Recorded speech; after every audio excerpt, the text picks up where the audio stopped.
I want to welcome you to the Professor of Sales podcast. We're taking a little bit of a different angle going forward. We're going to talk a little bit more of like the adversity advantage and how adversity can be our superpower. A lot of what you wrote deals with a lot of adversity. I think your background lends to that as well, military background. So we can dive deep into this. We can go in any direction that we want to go, which is great. To start off, tell us a little bit about yourself. I come from a very small town. I mean, that's where it all started. Year-round population of probably between 600 and 800. Um, Very, very northern part of Wisconsin, which explains why I live in Texas now. But I got into business because my first career choice didn't work, and that was the military. Yeah. I was hanging out with the military side of life for about 3 years, and then medicaled out because of eyesight. So there I was sitting in my parents' basement post graduation from college, um, thinking, now what am I going to do? I graduated with a psychology degree Yeah. because I was going to be career military, you know. Um, but it was at that point that, no kidding, I made the conscious decision that I wanted to control my own income, Yeah. and that meant sales. But I wasn't going to do it by just any kind of sales. My father wore a suit to work. I was going to wear a suit to work, you know? So I wasn't going to do B2C. I was going to aim for B2B. I was not going to sell cars or watches or washing machines, right? Um, but I had no experience. So I found experience, a friend of a friend, they through Radio Shack. If you can remember, I'll date myself with that. They offered me a management training program, but at the time, they had technology, albeit, you know, it was ancient. Well, it was cutting edge for the time. They also had business experience and P&L experience. So it put everything I needed to get into that B&B technology world. Yeah. So I did that for a year. I got robbed 3 times. You know, Were you at a it was mall? it Like wasn't in the where best were you? neighborhood. Where was the radio? Yeah, I was gonna say, where was the Radio Shack? Zion, Illinois. Okay. All They right. had all kinds of things, from people backing trucks through the front window, Oh, to sticking things in my face, you know, all that kind of stuff. Um, but you know what? It was a great learning for technology and business. And again, through a friend of a friend, I went to work selling big time hardware against DEC and SGI and all those guys. And that launched my career. I went so from hardware to software, software into specializing in cybersecurity, and it's been a great ride. so let me so back up a little bit because this is fascinating. Two different verticals, right? You have military, and you timed out and because of your eyesight, and you go into Yeah. sales. So what did the military? And I know you talk a little bit about it in the book here, the Sales Valley, which, by the way, if you haven't picked it up, it's on Amazon right now. The Sales Valley. It's a wonderful book for sales leadership, but also I think sales in general. You can get a good sense of just some different ways that you can build character and build culture, which is one of the most important aspects. I need to talk to you about that. I But talk agree. to me a little bit about what did the military teach you? So one of the first things that they drill into you, if you will, um, is self-reliance. All right. At the end of the day, you have to get the job done. And the title to my book, all right, The Sales Valley, comes from a a preparation presentation, if you will, by a staff sergeant. He got on the whiteboard and he drew 2 mountains. He put a green flag on one and he put a checkered flag on the other. And he said, the first flag is where you get your mission. The second flag is the accomplishment of that mission. That is your goal. That is your hill. Go get it. Now, the Marines, right? Go get that hill. That's the language they speak. Yeah. But the lesson was, when you come down the first hill and you get into the valley, everything goes wrong. You lose support, you lose the weather, you lose munitions, people, supplies. At the end of the day, nobody cares. You have to achieve that mission. Right. And that mindset kind of resonated with me because sales is the same way. You get your quota and you have to have that quota done, right? And accomplished by the end of the year. That's what you're evaluated on.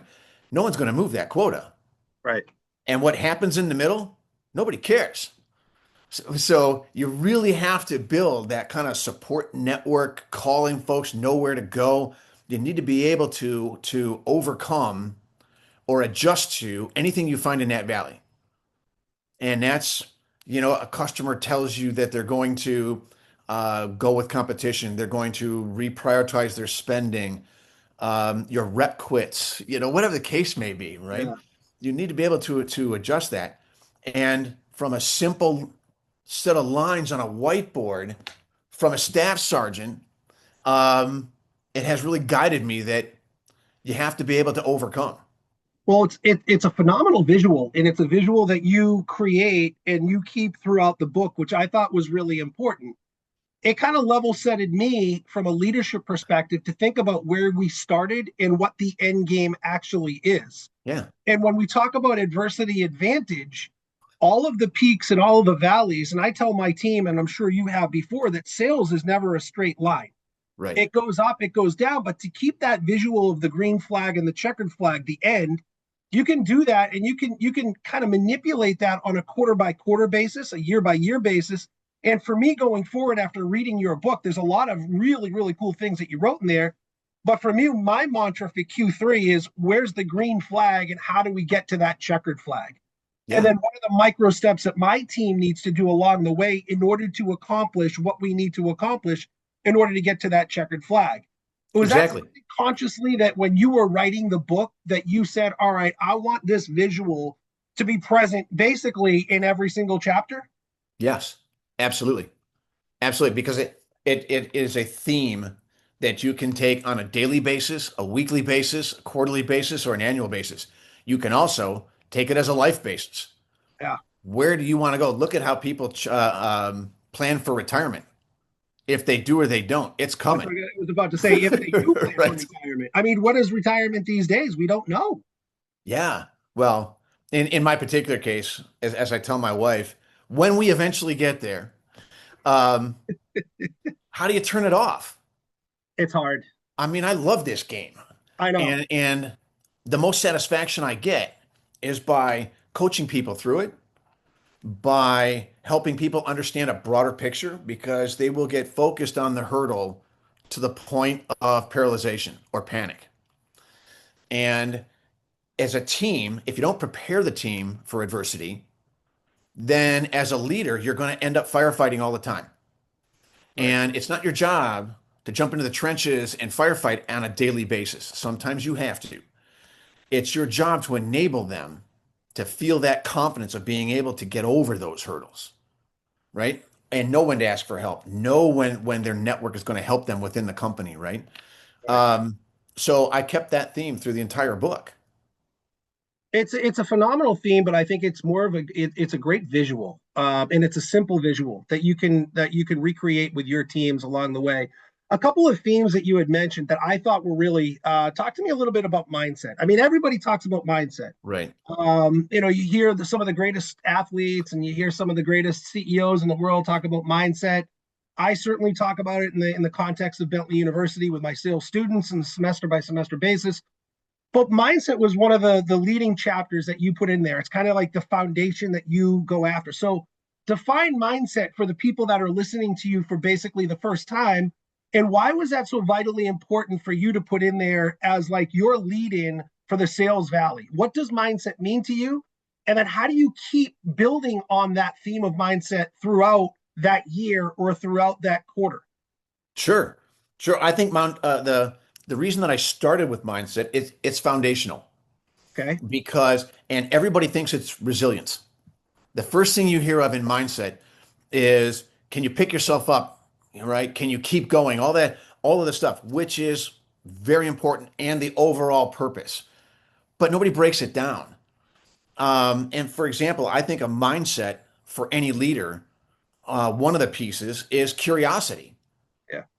You have to have a genuine curiosity for your customer, for your team members, individually and as a team, for your company, for yourself, because you get better questions. You All right, get, so go with that theme real quick because I think curiosity is oftentimes overlooked. Intellectual yes, curiosity, you name it. So what does it mean if we're talking and we're putting this podcast out to first time salespeople? right. What does it mean to you, Mike, that somebody has to have genuine curiosity for the customer? What does that manifest itself? What does that look like for you? So typically when a salesman is first starting out, they get a script, they get features and benefits, Yeah, right? Ask for these three things, and then they pitch. But customers are trying to solve a problem. What is the problem? How long has it been there? How does it affect you, Mr. Customer, both personally and professionally? What do you get out of it? Why'd they give it to you to solve, right? Kind of questions. And that's more than, you have X problem and I have Y solution. It has to fit. yeah, But people don't buy from scripts. They buy when you form some kind of rapport. yeah, And when you are curious, you can ask honest questions, and that rapport is one of respect, and they know that you actually care. yeah. So curiosity starts everything. Why would somebody need this product or this solution? I love it because, when I read that chapter in particular, it reminded me of a mentor of mine, Roger McNamara, who said, people buy from people they trust. They will waste time talking to people that they like. When I look at a mantra that's followed me throughout my career, much like the green and the checkered flag from the Sales Valley, that to me is the gold standard. And there's a Yeah. difference between the like quadrant and the trust quadrant. And I think that plays into what you're talking about from a curiosity. Oftentimes in sales, and I don't know if you agree, like people forget that we're human. People forget that there's a human element associated with curiosity with the person that you're speaking to. And until you build that rapport, that genuine rapport, connecting authentically with that person, I don't know if you can close them. I don't know if you can sell them. I don't know Oh, if I they agree. feel that. Like there has to be that feeling that they're willing to buy from you. And you hear that at almost every level. So as an example, when I bought my truck, I talked to all kinds of salesmen all over the place, but one guy asked me what I was going to use it for. What was important that I wanted to see first. And I like to go off into places that trucks shouldn't be. And I'd bow hunt. And to get there, you have to go to some places that are uncomfortable to drive in. And he showed me one that had a suspension that my equipment didn't bounce around getting there. Yeah. Sale made, Yeah. you know, instead of Made it look at, personal. yeah, instead of look at this shiny blue one. I mean, it was a different level of sales.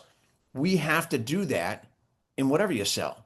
Yeah. And my experience, obviously being in IT and software, it's a much more complicated, and it's a much more complicated sales process because there's more people involved. Right. But until you understand them as motivated people, they're not going to see you as a motivated person, Right. right? Yeah, they're going to see Right. you as that sales guy, you know? Well, and that stigma has followed us, right, wrong, It or has. indifferent. There was actually, I don't know if you're a hockey fan, but the Toronto Maple Leafs just hired a new general manager, and one of the questions that was asked during his introductory news conference was that he's gotten a bad rap for being a quote unquote salesman. This was a month and a half, 2 months ago, and I put that out on LinkedIn. I said, but it still exists, right? So It that does. It that does. kind of stigma still exists for people that are trying to earn the living doing what we do on a daily basis. And I think the curiosity and having that sort of mindset gets us out of that, gets us away from that stigma that, all right, we're Joe Salesman and we're just in it for ourselves. And to your point from earlier, I think the best salesmen identify what those pain points are early on. And Yes. like your flags, they carry that through whatever they're doing with their customer. Well, and they do their homework, Correct. right? a good salesman is prepared. And anytime you go out to see somebody, you've got to know, start with LinkedIn, go to Facebook, go to Instagram. I mean, there's enough information out there that you can have an idea of a rounded person. Right. What are they, well, where have they volunteered? Um, do they have kids? What part of the country do they live in? When you talk about hockey, there are big hockey states and cities. There are other cities and states that don't care, right? Right. They're NFL or they're college or they're whatever the case may be. Do your homework Right. because prepared gets you further than tell me about yourself. you Do you know? think that do you think that you brought that to your, being in the military? I'm sure that you had to prepare for missions, you had to prepare every day being in the military. Do you think that that's something that you brought over into your sales career? And I guess, again, thinking about the audience of who we're trying to talk to in this podcast, what does that look like to you? And I guess from a rep perspective, being in a position of leadership, what does a good or a well-prepared representative look like in your opinion, beyond what you just stated from a LinkedIn or knowing where they like to vacation or whatnot? What Right. does being prepared mean to you? So, it's interesting because in the military, I was preparing to be an officer and just career wise. And when you get into those situations of being an officer in the military, most of the people that you are going to directly lead have no choice. They have to be there, they can't leave. With that said, there is definitely an authority pecking order. And it is not as clear as everybody salutes the officer, right? It's not that clear. You have all kinds of levels of accomplishment and rank that you have to, put together. But also, you have to find the strengths of each person, strengths and weaknesses. In my opinion, and something that was kind of drilled in early, is that the team that you have today will change. Oh yeah. And but it's kind of intrepid on the sales leader or the leader in general to make sure that each one of those reps leaves or goes on stronger than when they were. So you have to know who they are and where their strengths are, where their weaknesses are, and how you can help them. The ones that don't want help won't last anyway. Right. So as carrying that forward, now your team has a choice. They can bail.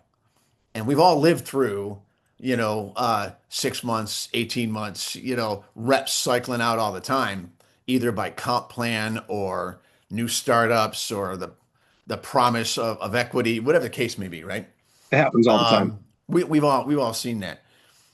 But there are some people that shouldn't be there. And I don't mean this to be rude or harsh, but in sales specifically, if that person isn't getting the job done, they're doing themselves a disservice, but they're doing their family a disservice as well. They're not making the money that they can for their fun, for their family. Right. They're not enjoying it. They're bringing that home, So, Do you um, think with those reps in particular, or those salespeople in particular, it's a matter of will or skill? um, I'd have to say it would be will. It would be attitude. Skills can be taught. And at this point in our careers, we didn't fall into sales. You have to invest in your career. Right. There are career guys and there are job guys. It's just a job. The just a job guys don't last long term. No, I know. So you have to invest in your career. If somebody is not willing to invest, it may be your company, it may be the product, it may be them, but they need a reset. And you can help them with that without saying, here's your 2 weeks, right? And you can help that. Everybody else, if you bring them together as a team instead of individuals, you get a much higher success rate individually when they work as a team. And as an example, and I think I touched on this as well as one of those things that gets you through the valley. If you give your team an identity, I love this. I right? have this, the Pirates. I love this part of the book. I'm It, gonna it's and it's I'm gonna absolutely pirate this for true. my team. I'm telling you that right now. This was fascinating. Yeah. Every single sports team or military unit on the planet builds a unity of that team, and call it whatever you will, right? And I have used all kinds of things to unify the team toward a common goal, toward a common identity. But individual players on a team will produce higher, knowing that their team is hoping that they're part of that team, hoping that they can contribute to the overall success of the team. So let me ask you, because and I was thinking through how I can add this to what I'm already doing from a leadership perspective, and I love Mhm. this is I keep this theme going here. How do you do that without it seeming forced? How do you form a team identity without it being like forced down on the team itself? I love the Pirates. I Right. love the we're gonna go after everything, I think is what you said in the book, and it's a Yeah. great visual. How do you do it in a way from a leadership perspective that doesn't seem forced on your reps or on your team, that it feels like it's authentic? This is what we're doing, this is our flag in the sand. As a leader, how do you do that? I have used things that are going on at the time. So when you take over a team, say in January, right, beginning of the fiscal year, what's going on in January? Typically, you have um, the Super Bowl or the playoffs in the NFL, and there's always one team that is nobody thought that they could be there. Nobody thought that, or they were lucky, or whatever the case is. And that team takes on the identity of it's us against the world, Yeah. and we're going to show them.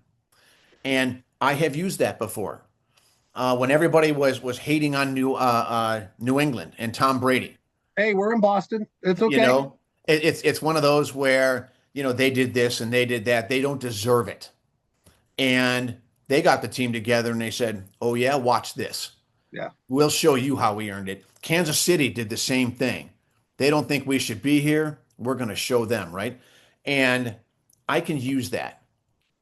Do you guys feel that? Do you guys feel like people are almost betting against us? Let's show them who we are. And so you can then form an us against the world identity. I've also used visuals. Okay. Well, when you're looking at a major account and you're doing an account review, and my account reviews have many people on it, it's a no fault zone where you're not evaluating the rep, you're evaluating the opportunity. Yeah. And so you'll get honest conversation. If the rep thinks they're being grilled, they'll get defensive and only give you the answers you want. So, no fault zone. And when we start talking about it, I can then build a visual of, okay, you want to take this big ship, and you know that the people driving this in the engine room have an agenda. You know, the guys that are making the decision up at the helm may not know what that engine room is doing, or they're communicating via phone. You know that there are other competitors out there who have got you in their sights. They're Oh going yeah. to tear down what you say. How do you take that ship? What resources do you need for the engine room? What resources do you need for the helm? What resources do you need for those other competitors pointed guns at you? Thus is born the take the ship, I loved it. right? I thought it's a great visual. Yeah. So I have been known. I have taken Halloween costumes with eye patches and plastic cutlass swords and sent them to teams. I have How'd they also, react to that when you sent it? yeah. Well, the reaction was great, and a lot of people they would show up on calls with a patch on their eye, kind of stuff, which is great. It also, when you have the success as a team, it becomes a theme for the celebration afterwards. So I have also sent out shirts that said "Embrace the suck," Love it. because you either have a bad comp plan, the product doesn't work, the competition, you are second or third, in line, and you have to acknowledge that it's hard out there. Yeah. Okay, that it's going to take work. But one, you're capable of it. So embrace the work, embrace the suck. And I have sent out shirts that said, in big black letters, embrace the suck. And they'll work out in them. They'll take pictures on vacation in them. They'll share it with the team. And that's just an acknowledgement that it's hard out there, but we Yeah. can overcome that hard. I might need you to send me 10 of those shirts. If you have any extra floating around, I might need you to send those up. But it is so true. And again, I think it speaks to, like, if you go in progression, it's a great segue into focus and Mhm. how to keep teams focused, supremely focused on the task at hand. Being from a military background, there was always a task at hand. There was always an objective. There was always something that you needed to do on the horizon. And after that, like Navy SEALs say, once you tackle that horizon, there's something on the opposite side of that one. So, from a team perspective, how do you keep your team supremely focused on the task at hand without going off, in different guardrails? Like, what are some things that you do from a leadership perspective to keep your team supremely focused? Sure. The first and foremost thing that I do is I have every rep take their territory and break it down into A, B, and C accounts. And where you're Segmentation. gonna, yeah, gold, silver, platinum, whatever you want to do, right? Yeah. And you have to make sure that they're paying attention personally and in person to those A accounts. Now, the B accounts they can work with, they can keep warm, whatever the case may be. And sometimes an A account drops. There is no hope there. Drop it down to B or C to keep it warm, and take a B account and move it up. So it's flexible, but they have to know where they're focusing. And because you give somebody, either a geographic or a named account list, and you give them 50 accounts, they can't sell physically to 50 accounts. They can probably actively sell to 10 to 15. Right. And they need to focus on those first, because that's, if you're going to invest the time, that's where the big payoff is. Instead of Big playing time. I around mean, in the B's and C's and getting little yeah. bitty deals and missing your quota and spending Well, the it's same it's amount of it's effort. it goes back to prospecting, and it goes Yeah. back. I use a fishing reference. Like, you're going to cast your net so wide where you're not going to be able to wrangle in those fish, or like you just said, it's the old 80-20 rule. Eighty Yeah. percent of your business comes from 20% of your customers. So where are You're, you going to fish? well, yeah, absolutely. And as I mentioned, I'm a bow hunter. If you're going to send a $30 arrow downrange, make sure it's worth what you're shooting at. Yeah. You don't shoot at squirrels, right? The arrow costs so much, the fletching, the broadhead, all this, and a sales rep's the same way. You've got so many hours in the day. You have to stay sharp for part of those. So you should be, self-training at some point as part of the culture. Where are you gonna point that skill at for the biggest impact? So you have to aim those. And when you get then down to the accounts themselves, where are your hurdles in those accounts?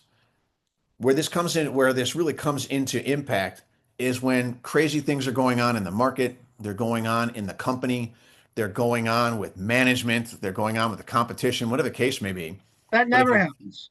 yeah, never, right?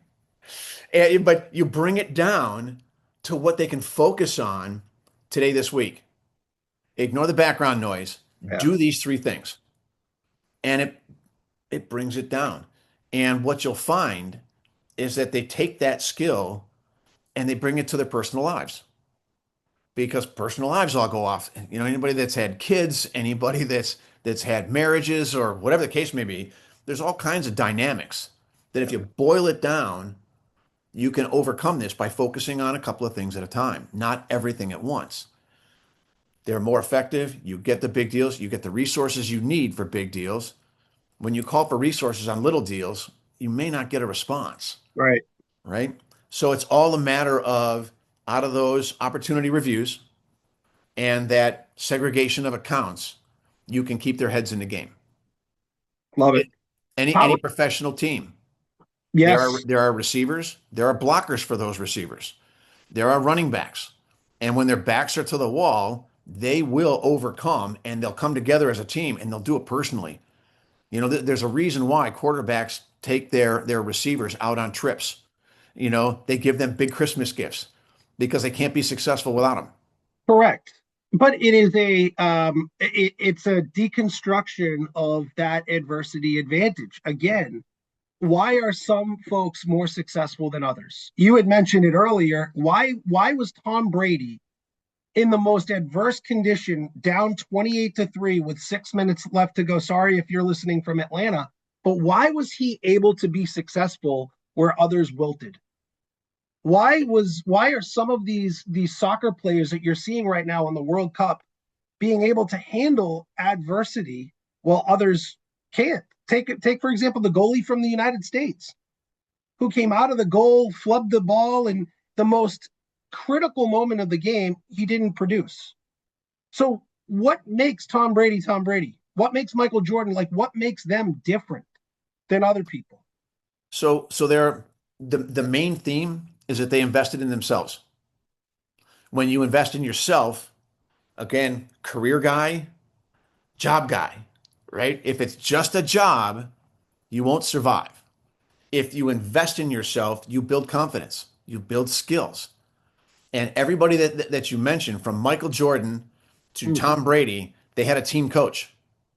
They also had personal coaches that helped them polish, that helped them with specific skills that they can then apply to the team dynamic. And anybody that invests in themselves who is curious, right? They continue to learn. They continue to grow faith and confidence in themselves. And that's what separates those amazing salespeople. Yeah. However long you can say that they've been lucky, it's the fact that they're investing in themselves.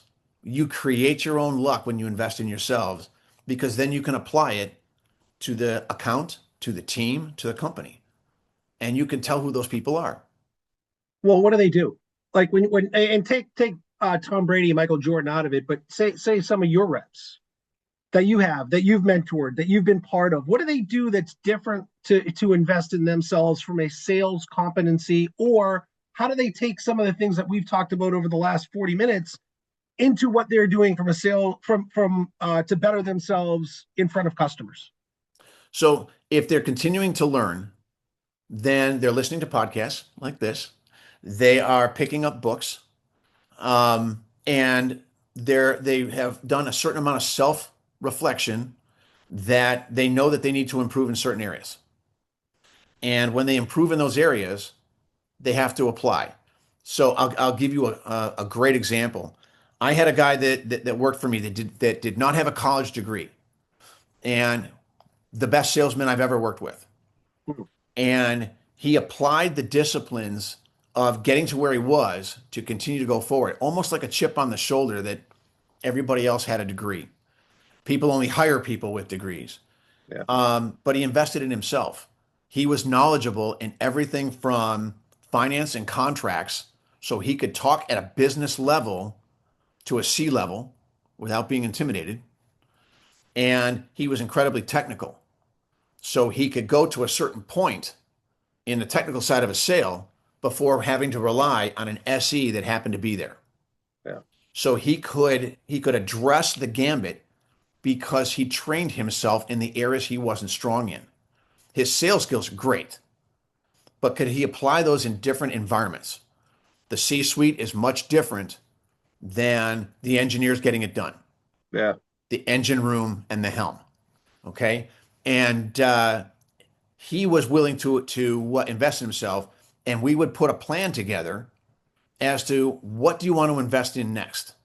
What areas? And I could suggest, or I can point to, or I can help him through it, or follow up. Okay, you said you were reading this. Last week, what'd you get out of it? Yeah. And did you mark any pages? Why? Right? Because salespeople, when they see something they like, they'll either underline it or wing the page, right? Yeah. But they have to be willing to pick the book up. So it's not just me doing it, it's me pulling out the fact that they want to self-improve. Yeah. They want to get better. They're not chasing a title. Some people want, when you ask them what their goals are, one of the greatest ones is, I want your job. Great. I'll train you for that. But to get the job, you have to be a great salesperson. Yeah. because you have to be able to relate to your sales team. Yeah. So let's work on those skills first. Um, but you get the same thing in any kind of a sports event, right? There's a reason why Tom Brady hires people to teach him footwork, just footwork. You know, he can throw the ball a mile, but can he set his feet, right? There's a Right. reason why Michael Jordan hired a guy that would throw him the ball at various points on the 3-point ring. Can you make the 3-pointers anywhere? Because his inside game was great, and everybody sees him jumping from the free throw line, right? They see Yeah. the dunks and that kind of stuff. But what they don't see is that confidence as the time is ticking out, just walking up, dribbling the ball, stops the Uh, 3-point line and throws it. but that's a great word. We haven't even touched upon that. Confidence. Yeah. Right. So a lot of what you put in here and what you've written in the Sales Valley, I look at how confident are your reps? How confident are you in your sales? And that to me is an oftentimes overlooked or underlooked characteristic trait in any sales individual. Yes. Confidence sells. Yes, it does. So the another one of the themes that I have in there is training. And I'm not talking about the kind of digital training that corporate gives you where you get a banner of some kind that you post on LinkedIn. I'm talking about consistent, ongoing through the quarter, through the year training and in bites. So I typically start my team calls with a piece of training. And that piece of training can be we're going to do elevator pitches. So in the next 3 minutes, who are we and what do we do? And there's a formula for it. I'm not going to tell them how to do what to say because again, scripts don't work. Right. But they have to say who they are, who they work for, what value that company brings to the market, and an example. And as soon as they get comfortable doing that, then we'll go on to, what's your intro pitch before a POC or something, right? Where you're introducing the company to somebody, or references, right? I will ask for a business explanation for a reference. Where'd they start? What'd they do? What was the end result? Because again, confidence sells. So you're at the end of a quarter and your purchasing guy says we reevaluated our funds. You're going to be next quarter. And nothing I can do about it. There are two reactions to that. One is your rep comes running back to you as a leader, and now you're firefighting. The second is with confidence because he's been trained throughout the quarter and the year. He can say, I understand this, Bob, but you told me that you needed this outcome, and this outcome was very important. I have a customer who started where you did, applied what we have, we helped them with and added extra value, and this was their outcome. Would you like a call with them? I think this is important to you still. Now you're still in the game. You didn't say, I'll get back to you. Right. And that confidence comes from being trained. Yeah. Instead of, I know we have a reference someplace. You know what I mean? Well, I think it hits on confidence creates curiosity. Curiosity creates closing opportunities, right? Yeah. Sellable moments, which is And exactly and what you did. training keeps you Totally. confident. Totally. There Yeah. was there was a cool graphic actually. It was on I think somebody posted it recently on LinkedIn when it showed a line and it said how much time is invested in training and how much people actually do train, which was this little sliver, especially in leadership. You get a position of leadership and that's Yeah. it. All right, you're going to lead this team. But it's so critical. I mean, that is it, and it's a great again, being a pirate, I might pirate that to lead off my sales calls with my team is who are we and what do we do? And one thing that I've added in my field coaching or my QBRs is what value did you add? Mm-hmm. If you can tell me after a sales call that you added value, whatever it might be, we're moving the needle. But if the answer to that question intrinsically is, I don't think I added value, then we're not moving anything. We have to go back to that customer and think through strategies in order to add value, not just to what you're doing, but their practice in particular. And that And goes towards confidence. Yeah, and that will directly impact your forecast accuracy and hitting your numbers. 100%. 100%. So, yeah. And the training is key. It's just and ongoing. Do you Once you get think through it, get through with do references, you pick think something that else. with sales training, I know the big buzzword now, and it's got to be in the type of sales that you do is AI. How Mhm. do you think AI is going to change what we do, interacting with customers, training, pitching to customers? How have you leveraged AI, and how do you see it kind of changing the paradigm of what we do from a sales perspective? I think it's important to know that AI is great information. It's not a decision maker. So you go get the information that you need. You can create examples of information that you've gotten, but it's your decision on how to pitch it.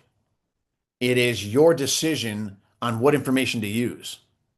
And if you don't put something in there to be critical of your ideas, AI will pat you on the back all the way down the rat hole, you know? And so, I mean, a great example is there's a lawyer that went to court. You know, you produce a brief, you give it to the judge, you give it to the defense. This guy was prosecuting, and the court case lasted about 40 minutes because the opening statements, all law is based on precedent. This guy gave all of his precedents and why this particular case should go his way. And the defense stood up and referenced one of his precedent cases. It didn't actually exist. It was from a movie. So the Was guy it from used my cousin Vinny? AI. Yeah, the guy used AI to get a precedent case, and it just gave it to him. It wasn't real. So be careful with how you use it. Definitely use it. You can ask about the marketplace, their top five competitors. You can talk about all kinds of things Yeah, that you can work into your presentation, not AI's presentation. It's an information source, not a decision source. That's how we use it. I love it. I think people are using it as a decision source, like the precedent, like the case that you just said, and I think that there's a dangerous slope there. From a sales perspective, from what we do and how I do it, I use it as a crutch. I do. I use it as a crutch in order to give me a little bit of a direction as far as where I can take this or what I Yeah, can do with my reps. I do, but I don't think it's ever going to replace a shake of a hand and a look in the eye and that personal emotional touch that people need, humans need. agreed. um, that this generation that we're in right now doesn't seem to have. They don't have what when we were growing up, they didn't have to have like a plan in place when you're going out to meet somebody for the first time, right? It's just a different way of life right now that we're all getting used to. But I still, and I say to my kids all the time, nothing is ever going to replace looking at somebody in the eye and telling them, I've got you. I just read a book, a good book. It's called P equals D, and it's about prospecting and the correlation or the parallels to dating. If you don't have rapport, you're not going to close any sales. Right. And imagine, you go out with buddies to a bar. You can't walk up with a pre-scripted line on anybody because it's never going to work. It's never going to work in sales either.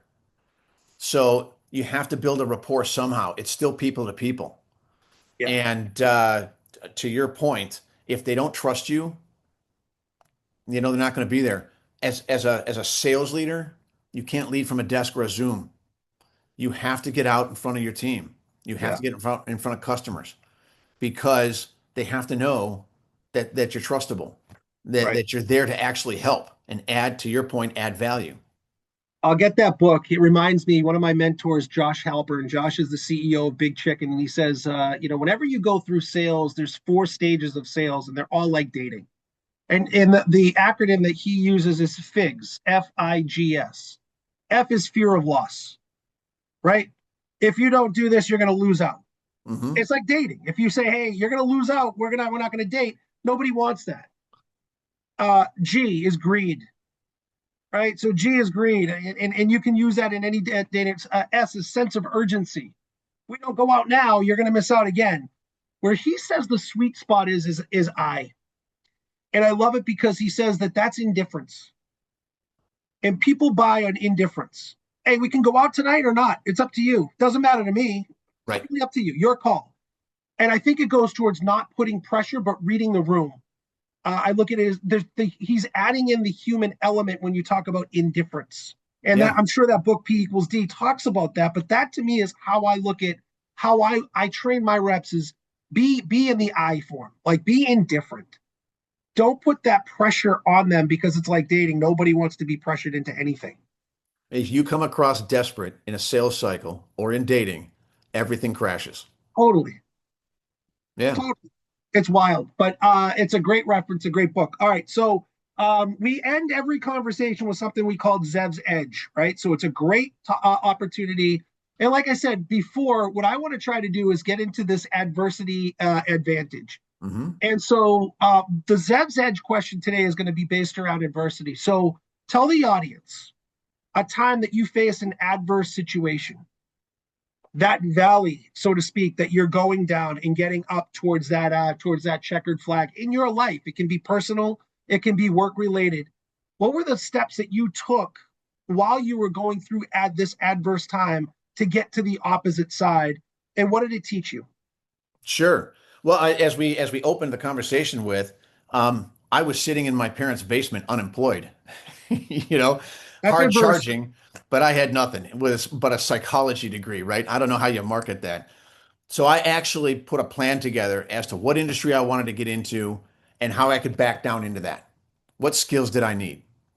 Um, in a more professional environment, I was working with a company that had just taken four sub companies, the private equity guys, pressed everything together, gave them a new name. So you have four different companies that used to compete against each other, by the way. Um, Now you're one company. And through that process, they hired me to build a major accounts team. We need somebody to go after the premier accounts. Here's three people, grow it to eight. Okay. So out of those original three, two made it, one did not. And just as a professional advice, never show up to a Zoom call with your new manager in a sleeveless T-shirt. It Not a never good move. bodes well, right? No. Um, but through that experience of hiring and building and making a quota, um, the management side of the company was in complete disarray. I had four managers in the space of 3 years. At one point, I was reporting directly to the investment people because there was no CRO and there was no SVP of the Americas. Hmm. And so I'm trying to do deals with corporate sponsorship, but I couldn't use the guy I was reporting to because his business card didn't say the company name. So and through all this turmoil, the reps are constantly feeling a little uneasy. Is this team going to last? Is the company going to last? Why aren't people doing, XYZ? So what I did is it was a unity to this team. I hired senior people, and we are now the flag that they're going to follow. Are you up for this challenge? We are going to be the premier that achieves and overachieves in an environment that's spinning around us. So I don't want to hear rumors. I don't want to hear what ifs. I want to hear how we're going to go forward. That we are in the valley, right? And it's raining and the roads are bad and whatever the case may be. But as a team, we are going to plant the flag on the highest mountain we can find. We had an $8 million number. We did almost 16. The following year, they gave us a $32 million number. We made that. I love it how they do that. Yeah, go figure, right? Welcome to sales. Yeah. Um, but by keeping them focused on the task at hand and giving them an identity, um, it forced me to focus. It forced me to keep their heads in the game all the time, and not by micromanaging, but by empowerment, but also by training. So if you needed a reference, which of those four original companies' references do you use? But to use them, you have to find the person that has that reference, right? So find out who's who in the zoo, bring it back to the team, and let's talk through how we use it. And so when I say, training is also internal. It's mostly internal. But I kept them focused. I kept them motivated with the team, and we did exceptionally well. Exceptionally well to the point where I ended up taking that SVP of North America sale or position. Of course you And did. the team continued on, and they did the biggest deal the company ever did was like 1.7. The end of our second year, the biggest deal that we had done was 7.2. Wow. So we really, by keeping our heads in the game, regardless of the turmoil, we did a great job. And it was definitely a culmination of the team's effort to buy into that identity. It's awesome. That's the adversity advantage question of the day. Where can they pick up the book? You can get it on Amazon, either by Kindle or physical copy. And the only thing I can say is read it.